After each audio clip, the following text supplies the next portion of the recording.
All right, so welcome back. In the previous video, we kind of walked through the theory behind state machines, as well as kind of mocked up what our state machine is going to be for the purposes of our character. We're back inside Unreal now. We're actually going to create that state machine here together. So to do that, we need to have the character animation blueprint open, which I currently do. If you do not, you can go to the content browser and under character, double click and open the character animation BP. And when you open it, it will open to the graph tab of Persona. And once you're inside the graph tab of Persona, make sure that you are on the animation graph of the animation blueprint editor here, as that's where we're going to create our state machine.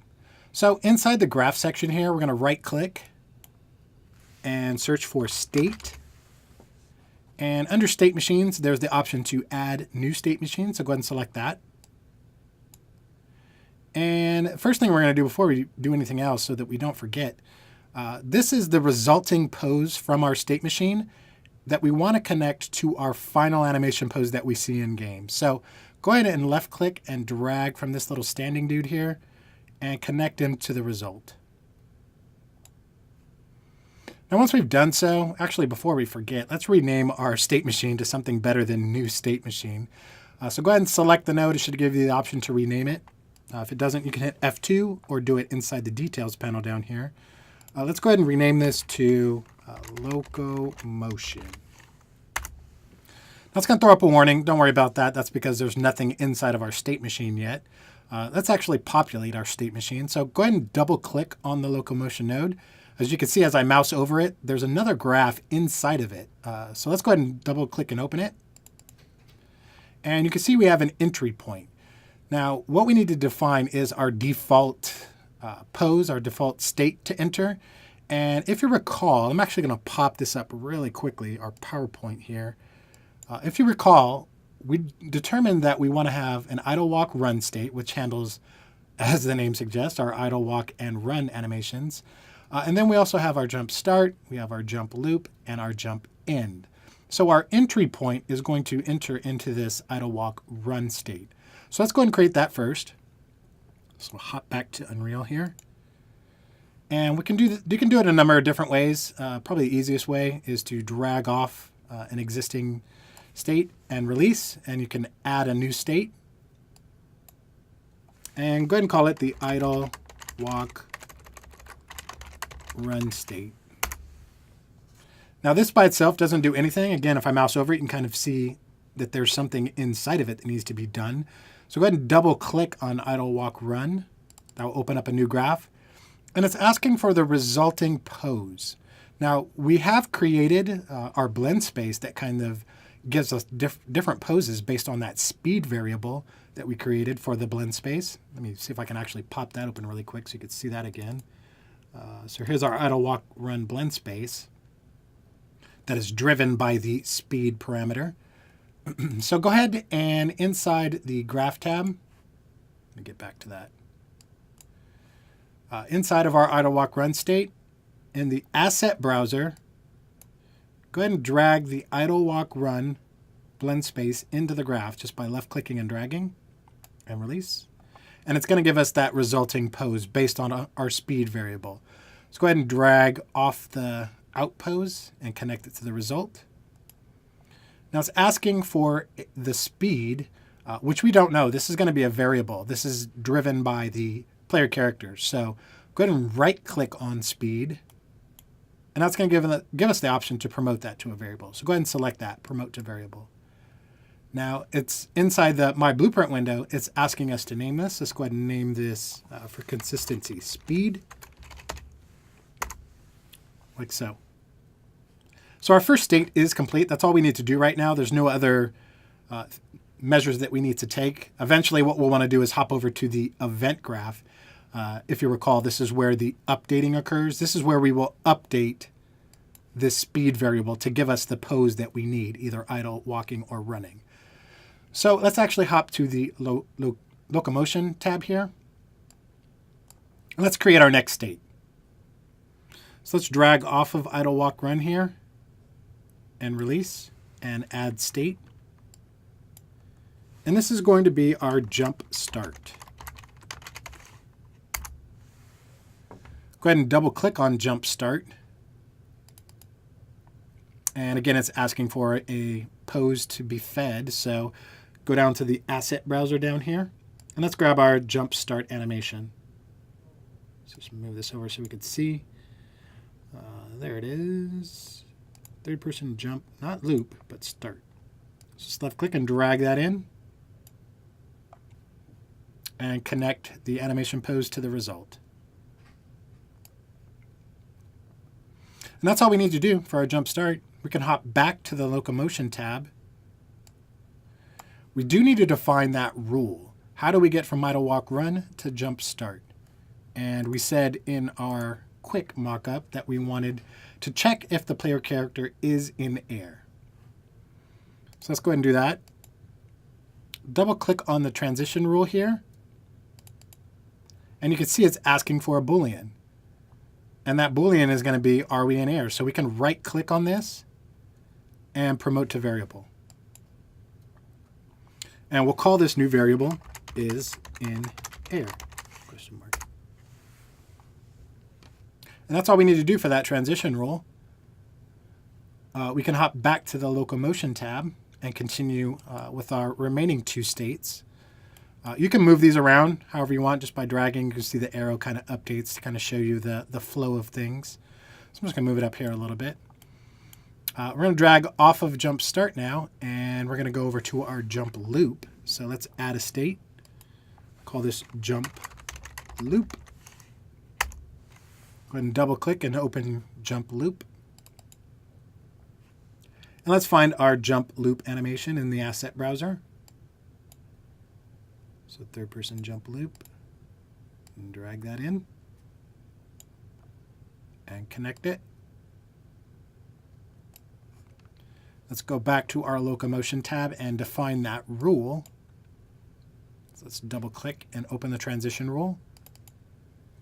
And for this one, we said, is the player character near the end of the start animation? So when near the end of the jump start, automatically proceed to jump loop. So let's go ahead and do that. And the way we can get to this is pretty easy. Let's just right click and let's search for ratio. And at the top, you can see there's current time ratio for third person jump start, but there's also time remaining ratio. This is the one that we want. So go ahead and select time remaining ratio. And it's giving us a float value. So what we need to do is drag off of this pin here, left click and drag. And let's do a less than symbol. So let's do less than float. And let's do 0.1. And let's connect the Boolean out to the can enter transition. Now for this 0.1, what we are essentially saying is, has there been 90% of the jump start animation that has played? Is there only less than 10% left of the jump start? If there is, then go ahead and enter the jump loop. So let's actually hop back to the locomotion tab. And let's add our final state here, which is, let's add one more state, jump end.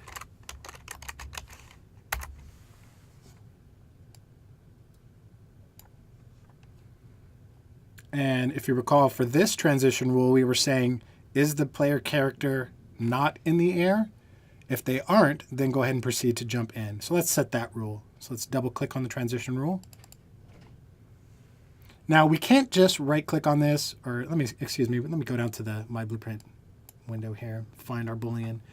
We can't just drag this and connect it directly. We need to determine if this is not true, because this is asking for a true or false. We need to say, is this not true? So let's just left click and drag our is in air variable into the graph and release. It's going to ask for a getter or a setter. We want to get that variable to get the value of it. And what we want to do is drag off this and search for not. So there you go, not. So is in air, not. And if it is, then we can enter that transition. So we're getting a bunch of tabs up here. You can close these if you want, just by clicking the little X mark to get back to the main locomotion tab. We do need to define the pose for jump in, so go ahead and double click on jump end there. And inside the asset browser, let's get our jump end animation. Left click and drag that in. Let's connect the pose to the result, like so. And go back to locomotion and set up our final transition rule back to idle, walk, run. So just left click and drag like so. Now for this transition rule, let's double click on it. And again, let's go back to our PowerPoint one more time. Near the end of the end animation. So are we near the end of the end animation? So it's going to be almost identical to the way that we set this up. So let's go back to Unreal. And again, it's ratio that we are looking for. So right click and search for ratio.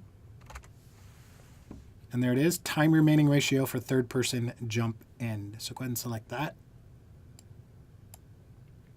And do the same thing for this one. So drag off the float, less than symbol.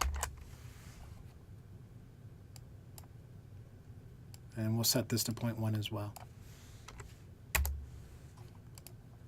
And then connect. And let's go back to our locomotion one more time. I think we are done setting up the state machine. So let's compile up in the upper left up here. Go ahead and click compile. And once we've done so, you can see that our character is now in our idle, walk, run state. He is now idling. He still has the dislocated arm, which we'll fix. I promise you we'll fix that in an upcoming video here. But you can see that we are in our idle, walk, run. And we can actually test this now inside the preview editor here. You can see that our speed is 0, which is why we are idling. But if I move this up, if I just drag this up a little bit, you can see that we start to walk. And if I drag it even more, then we start to run. So that is currently functioning the way that we anticipated. We could also check if we are in air by clicking the checkbox here. Let me zero this out again really quickly. If we click this little checkbox, our character is in air. You can see it actually updating in the graph here as well, which is kind of cool. So if I uncheck, we went to in and we went back to idle, walk, run. Again, watch this side over here. As I click the check mark, we go to jump start, then jump loop. As soon as we are no longer in the jump loop, we go to jump end and back to idle, walk, run. Now I'm noticing a little bit of a hitch there in the preview window as I move from jump start to jump loop. You can see it again here. Also on the jump into idle, walk, run. We can fix those really easily. I'll show you how to do that here in a second. But see that little hitch? Let's go ahead and fix that really quickly. Let's go into the transition rule for both of these. We'll start with this one here. We're going to change this duration here from when we can start to move into our jump loop. So currently it's set to 10%. Let's change this to say 0.5. Once I'm halfway through the jump start, then we can enter into jump loop. Let's compile and test that really quickly. So now we're not getting that hitch. Looks a little bit better. Let's do the same thing for the jump end as well. So go back up to the locomotion tab. And then let's also go to this transition rule here. This one, let's try and set this one to, I don't know, let's set it to 0.5 as well and see how that looks. And compile. Let's test it. A little bit of a hitch on the way down there. You can play with these numbers and get a better looking transition if you'd like. I'll change it to 0.75. Let's see how that looks. And compile. That's better. Again, it's not perfect, but kind of conveys what we want to do. So I think that's it. I think we've created all the states that we need and hooked all of our transitions up. But we do need to, if we hop over to the locomotion tab again really quickly, we do need to define how all of our transition rules are updated. So we're going to do that actually on the event graph up here. So if you remember, the event graph handles and processes all the data coming in frame to frame. So we need to start working on that next. So we're going to pause here and we'll pick up in the next video working on the event graph and finish off our animation blueprint. Thank you guys for tuning in, and we'll see you in the next video.